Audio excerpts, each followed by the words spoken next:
بسم اللہ الرحمن الرحیم۔ السلام علیکم۔ ISB اسٹوڈیو میں خوش آمدید۔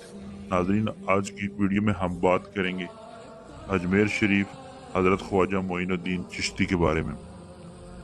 ناظرین، اللہ تعالیٰ قرآن پاک میں ارشاد فرماتا ہے، وہی ہے جس نے ان پڑھ عربوں میں انہی میں سے ایک رسول بھیجا جو انہیں اللہ کی آیتیں پڑھ کر سناتے ہیں، انہیں پاک و صاف کرتے ہیں اور کتاب و حکمت کی تعلیم دیتے ہیں اور انہیں خوب خوب پاک و صاف کرتے ہیں۔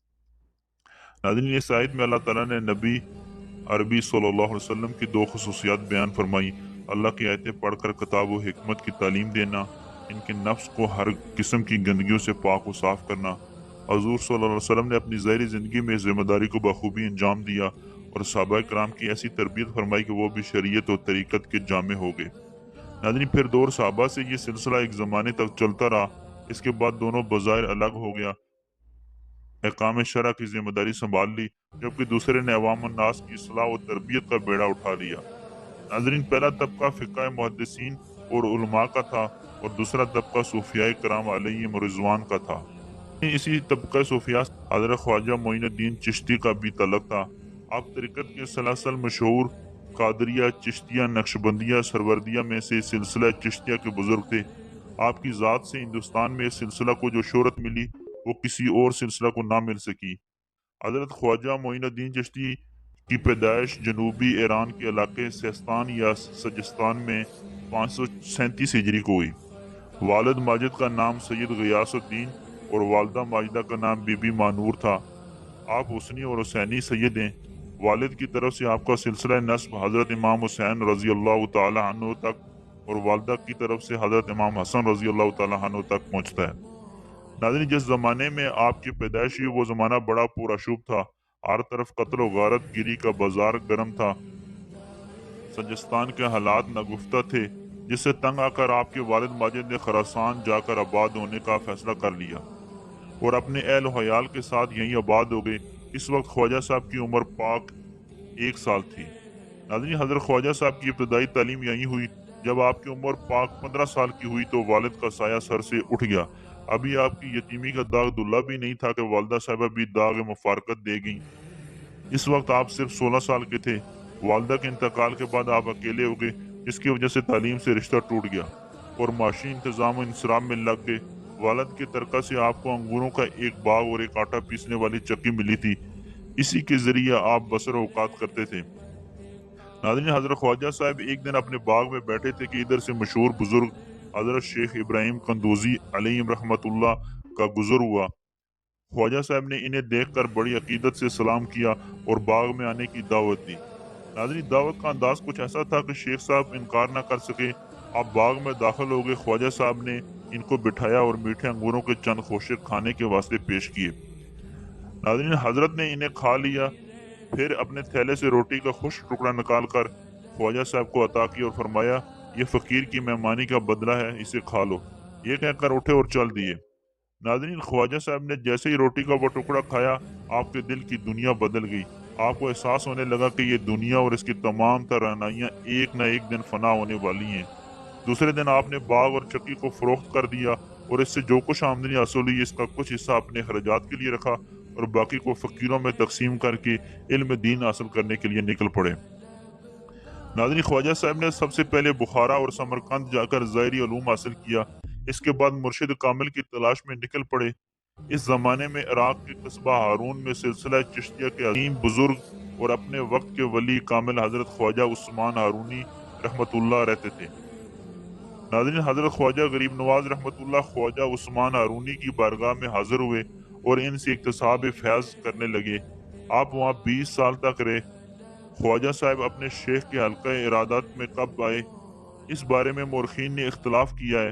کچھ لوگوں کی رائے ہے کہ آپ پہلے دن ہی بیعت ہو گئے تھے اور بعض کی رائے کے مطابق پہلے شیخ نے مجاہدہ کرایا پھر بیعت کیا۔ ناظرین، آپ کے بیعت ہونے کا واقعہ کتابوں میں یوں مذکور ہے: بیعت کے وقت مرشد نے خواجہ صاحب کو وضو کرایا، 2 رکعت نماز پڑھائی، پھر قبلہ کی طرف منہ کر کے سورہ بقرہ پڑھنے کو کہا۔ اس کے بعد 21 بار درود شریف پڑھوایا اور 60 بار سبحان اللہ۔ پھر آپ کا ہاتھ پکڑا اور آسمان کی طرف چہرہ کر کے فرمایا، میں نے تجھ کو خدا تک پہنچوایا اور اس کی بارگاہ کا مقبول کیا۔ پھر سر کے بال ترشوائے اور 4 تر کی ٹوپی اور جبہ عطا فرمایا۔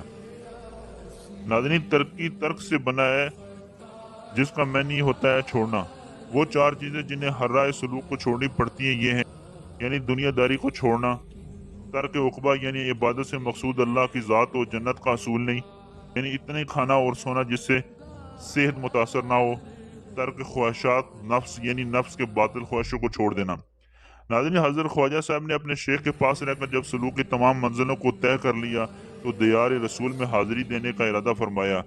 یہاں مورخین کا اختلاف ہے کہ خواجہ صاحب اکیلے حرمین طیبین تشریف لے گئے، یہاں ان کی مرشد بھی ساتھ تھے۔ زیادہ تر لوگوں کا کہنا ہے کہ آپ شیخ کے ساتھ تشریف لے گئے۔ جب آپ مکہ مکرمہ پہنچے اور طواف سے فارغ ہوئے تو شیخ نے کعبۃ اللہ میں میزاب رحمت کے نیچے آپ کے لیے دعا کی اور آپ کا ہاتھ پکڑ کر خدا کے سپرد کیا۔ غیب سے آواز آئی، ہم نے معین الدین کو قبول کیا۔ شیخ یہ آواز سن کر بہت خوش ہوئے اور بارگاہ الہی میں شکر ادا کیا۔ اس کے بعد روزہ اقدس پر حاضری کے لیے مدینہ منورہ پہنچے اور دربار رسالت میں سلام عرض کیا۔ جواب ملا، وعلیکم السلام۔ سمندروں اور جنگلوں کے قطب المشائخ یہ آواز سن کر شیخ صاحب نے فرمایا، کام مکمل ہو گیا۔ ناظرین قیام مدینہ کے دوران آپ کو بارگاہ رسالت سے یہ خوشخبری ملی، اے معین الدین تو میرے دین کا مددگار ہے، میں نے تجھے ہندوستان کی ولایت عطا کی، وہاں کفر و ظلمت پھیلی ہوئی ہے، تو اجمیر جا، تیرے وجود سے ظلمت کفر دور ہوگی اور اسلام رونق پذیر ہوگا۔ حضور صلی اللہ علیہ وسلم نے خواب میں آپ کو ہندوستان کا نقشہ بھی دکھایا۔ اس کے بعد آپ اپنے شیخ سے رخصت ہو کر ہندوستان کی طرف عازم سفر ہوئے۔ ناظرین آپ نے پہلے بغداد شریف کا رخ کیا اور وہاں غوث پاک شیخ عبد القادر جیلانی رضی اللہ تعالی عنہ اور دوسرے مشائخ طریقت سے ملاقات کی اور ان سے فیض حاصل کیا۔ پھر مختلف ملکوں اور شہروں سے ہوتے ہوئے اور ان جگہوں کے مشائخ سے اکتساب فیض کرتے ہوئے غزنی پہنچے۔ یہاں سلطان المشائخ عبد الواحد سے ملاقات ہوئی۔ آپ کے ساتھ خواجہ قطب الدین بختیار کاکی اور حضرت خواجہ فخر الدین گردیزی بھی تھے۔ اللہ والوں کا یہ نورانی قافلہ ہندوستان کے سرحدی علاقہ پنجاب میں داخل ہوا۔ جس وقت خواجہ صاحب ہندوستان میں داخل ہوئے، سلطان شہاب الدین محمد غوری اپنی فوج کے ساتھ پرتھوئی راج چوہان سے جنگ ہار کر غزنی کی طرف بھاگ رہے تھے۔ ان لوگوں نے خواجہ صاحب کو روکنا چاہا، لیکن آپ کو اللہ کی ذات پر پورا یقین تھا، اس لیے آپ چلتے رہے یہاں تک کہ لاہور پہنچ گئے۔ ناظرین لاہور میں حضرت داتا گنج بخش علی بن عثمان اجویری کے مزار پر قیام فرمایا، باطنی فیوز و برکات حاصل کیا۔ جب رخصت ہونے لگے تو یہ شعر پڑھا، گنج بخش فیض عالم مظہر نور خدا ناقصاں، راہ پیر کامل کاملہ راہ نما۔ ناظرین وہاں سے روانہ ہو کر پٹیالہ ہوتے ہوئے آپ دلی تشریف لائے اور دعوت و تبلیغ کا کام شروع کر دیا۔ آپ کی دعوت و تبلیغ کا انداز اتنا پرکشش تھا کہ دھیرے دھیرے مسلمانوں کی تعداد بڑھنی شروع ہو گئی اور تھوڑی عرصے میں اسلام کا بول بالا ہو گیا۔ ناظرین یہ حال دیکھ کر وہاں کے دھرم گروؤں نے راجہ کو اکسایا اور خواجہ صاحب کو وہاں سے نکلوانے کی درخواست کی۔ بادشاہ نے آپ کو وہاں سے نکالنے کی ہر تدبیر اختیار کر لی، لیکن مقصد میں کامیاب نہیں ہو سکا۔ بالآخر خواجہ صاحب نے خود ہی وہاں سے جانے کا فیصلہ کر لیا۔ آپ نے خواجہ قطب الدین بختیار کاکی کو وہاں چھوڑا اور 40 جان نثاروں کے ساتھ اجمیر کے لیے روانہ ہوئے۔ ناظرین اجمیر پہنچ کر ایک درخت کے نیچے قیام فرمایا۔ ابھی آپ بیٹھے ہی تھے کہ راجہ پرتھوی راج چوہان کے سپاہیوں نے یہ کہہ کر آپ کو بیٹھنے سے منع کر دیا کہ یہاں راجہ کے اونٹ بیٹھتے ہیں۔ خواجہ ان کی بات سن کر اٹھ گئے اور فرمایا کہ لو بابا ہم یہاں سے اٹھ جاتے ہیں، تمہارے اونٹ ہی بیٹھے رہیں۔ وہاں سے اٹھ کر آپ اپنے احباب کے ساتھ انا ساگر کے قریب پہاڑی پر ٹھہر گئے۔ دوسرے دن چراؤں نے اونٹوں کو اٹھانے کی کوشش کی، لیکن وہ اپنی جگہ سے نہ ہل سکے۔ انہوں نے سپاہیوں کو اطلاع دی، انہوں نے بھی پوری کوشش کی مگر کامیاب نہ ہو سکے۔ بالآخر سب خواجہ صاحب کی بارگاہ میں آئے اور معافی مانگی۔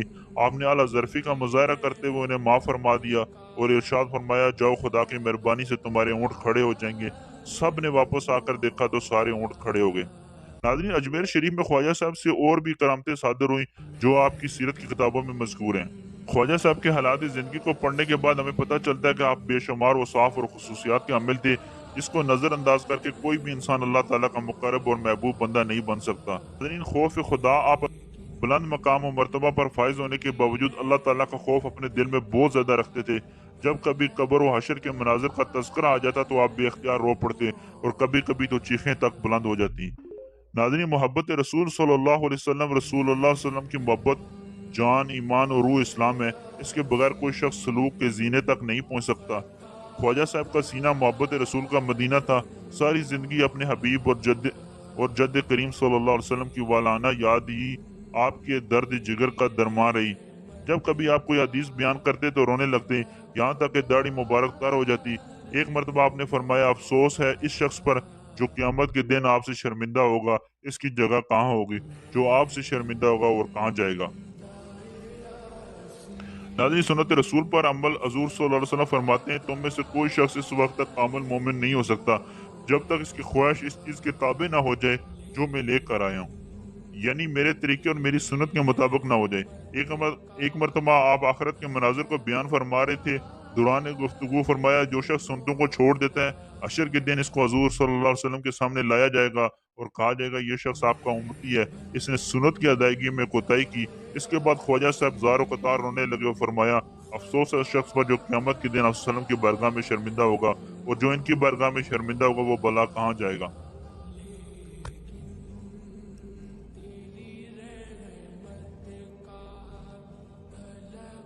ناظرین، پابندی نماز تمام فرائض میں سب سے اہم فرض اور تمام عبادات میں سب سے افضل عبادت ہے۔ نماز مومنوں کی معراج ہے، حضور صلی اللہ علیہ وسلم کی آنکھوں کی ٹھنڈک اور اللہ تعالیٰ کی بارگاہ تک پہنچنے کا سب سے اہم ذریعہ ہے۔ نماز ترک کر کے کوئی شخص اللہ اور رسول کا پیارا ہو ہی نہیں سکتا۔ یہی وجہ ہے کہ خواجہ صاحب خود بھی نماز کے سخت پابند تھے اور اپنے مریدین و متوسلین کو اس کی پابندی کا حکم دیتے۔ ایک بار نماز قضا کر دینے کی گفتگو چل رہی تھی تو خواجہ صاحب نے فرمایا، وہ کیسے مسلمان ہیں جو وقت پر نماز ادا نہیں کرتے اور اس قدر دیر کر دیتے کہ وقت ہی گزر جائے، اور فرمایا، ان کی مسلمانی پر 20,000 افسوس جو اللہ رب العالمین کی بندگی میں کوتاہی کرتے ہیں۔ ناظرین، حضور صلی اللہ علیہ وسلم نے فرمایا، تمام مخلوق اللہ کی عیال ہے اور میں اللہ کے نزدیک وہ شخص زیادہ بہتر ہے جو اللہ کی مخلوق کے لیے زیادہ بہتر ہے۔ حضرت خواجہ صاحب اس حدیث کی عملی تفسیر تھے۔ آپ غریبوں اور محتاجوں پر اس قدر سخاوت فرماتے تھے کہ آپ کا لقب بھی غریب نواز پڑ گیا۔ ان کے علاوہ اور بھی خصوصیات کے جامع تھے، لیکن میں طوالت کی وجہ سے ان سے صرف نظر کر رہا ہوں۔ ناظرین، حضرت خواجہ صاحب کی ارشادات عالیہ۔ اب میں آخر میں حضرت خواجہ صاحب کے چند ارشادات کو تحریر کر رہا ہوں تاکہ قارئین کرام ان سے فائدہ حاصل کریں۔ گناہ تمہیں اتنا نقصان نہیں پہنچا سکتا جتنا مسلمان بھائی کو کوئی ذلیل و خوار کرنا۔ نمبر 2، نیکیوں کی صحبت نیک کام کرنے سے بہتر ہے اور بروں کی صحبت برائی کرنے سے برا ہے۔ نمبر 3، کافر 100 سال تک لا الہ الا اللہ کہنے سے مسلمان نہیں، لیکن ایک مرتبہ محمد رسول اللہ کہنے سے 100 سالہ کفر دور ہو جاتا ہے۔ ناظرین، یقین ایک نور ہے جس سے انسان منور ہو جاتا ہے، اس کے بعد محبوں اور متقیوں میں شامل ہو جاتا ہے۔ ناظرین، جو چاہتا ہے کہ معاشر کی ہولناکیوں سے محفوظ رہے، وہ بھوکوں کو کھلائے، ننگوں کو پہنائے اور مصیبت زدوں کی فریاد رسی کرے۔ ناظرین، کوئی شخص صرف اوراد وظائف سے قرب الہی حاصل نہیں کر سکتا جب تک وہ نماز نہ پڑھے۔ جو شخص فرض الہی کو ادا نہیں کرتا وہ حرام روزی کھاتا ہے۔ اللہ تعالیٰ کی بارگاہ میں دعا ہے کہ ہمیں اور سارے مسلمانوں کو صراط مستقیم پر چلنے کی توفیق عطا فرمائے اور اپنے محبوبوں کی محبت ہمارے دلوں میں قائم رکھتے ہوئے ان کے نقش قدم پر چل کر زندگی گزارنے کی توفیق بخشے، آمین۔ تو کیسی لگی آج کی ویڈیو کے بارے میں کمنٹ سیکشن میں اپنی رائے کا اظہار ضرور دیجیے گا۔ اپنے اس چینل کو لائک اینڈ سبسکرائب کر لیں۔ Thank you very much. اللہ حافظ۔